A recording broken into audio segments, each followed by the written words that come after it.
Hello, my name is Amanda Truelove, and my presentation is on free trade and its negative effects on developing countries.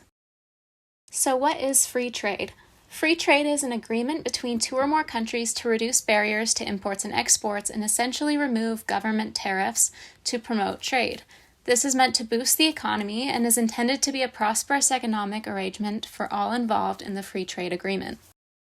Although it's anticipated to be beneficial for all involved in free trade, Stiglitz suggests in Making Globalization Work that the management of globalization is at the expense of developing countries, due to developed countries being the ones to shape globalization in their favor for their own specialized interests.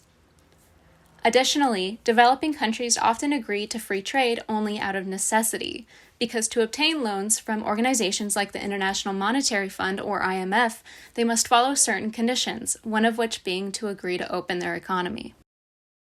Of 73 countries surveyed, unemployment rates skyrocketed for every country except South Asia, the United States, and the European Union upon joining free trade agreements. The Commission also found that 59% of the world's population were living in countries with growing inequality following participation in free trade. Even within developed countries, the wealth inequality increased when markets became liberalized. An example of this is in the film Life in Debt, where the impoverished country of Jamaica went to the IMF to obtain loans following their independence. With a suffering economy, Jamaica had no choice but to follow the IMF's conditions to obtain these loans, which resulted in opening their economy to free trade. This, however, was not beneficial for the people of Jamaica, and the agricultural industry and local farmers were forced to compete with U.S. imported agriculture. Jamaican farmers could not compete with the low prices on American agricultural products because they did not have the technology to mass produce through the usage of industrial farming equipment and fertilizers like a developed country like the U.S. could. This resulted in the unemployment of Jamaican farmers and harmed the Jamaican economy further.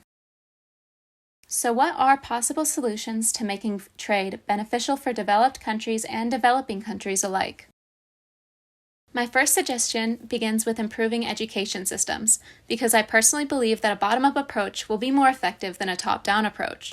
This begins with changing our mindsets from a young age by emphasizing ideas like global citizenship and introducing a sense of international community. Particularly in the U.S., citizens tend to have a very isolationist and capitalist-centered ideology, and I'd like to stress the importance of widening our scope of community. If not for intrinsic value, I'd like people to consider the needs of other countries and the international community for its instrumental value, meaning that helping other countries will ultimately benefit us in return.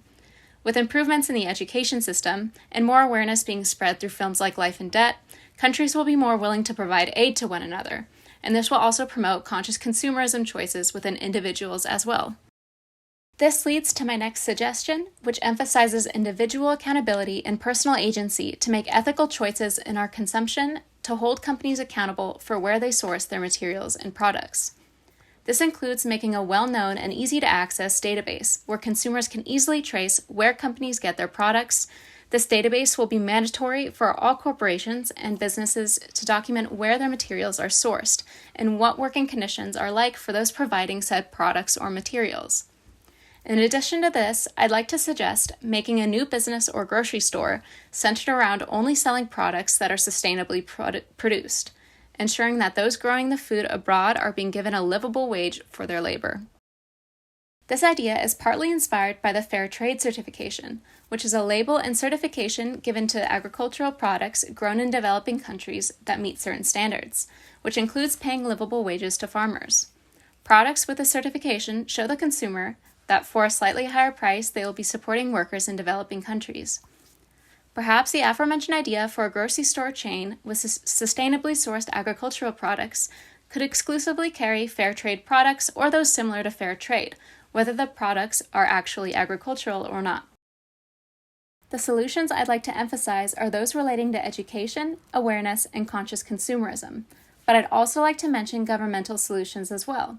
For example, developed countries must increase their contributions toward international development and fund developing nations so that they can reach a certain level of development, indicated by the 17 Sustainable Development Goals. This shouldn't be too difficult with a change in education systems and a change in mindset. Finally, trade policies must be altered to truly be beneficial for all, and not just the developed countries that arranged it. Reforms to international organizations like the World Trade Organization and IMF are necessary to make trade more inclusive and support sustainable development. Until changes truly occur, we need immediate implementation of social programs by governments for the unemployed in developing countries, such as wage and health insurance for small businesses and farmers until change can truly occur. Anyways, that is all. Thank you for listening to my presentation.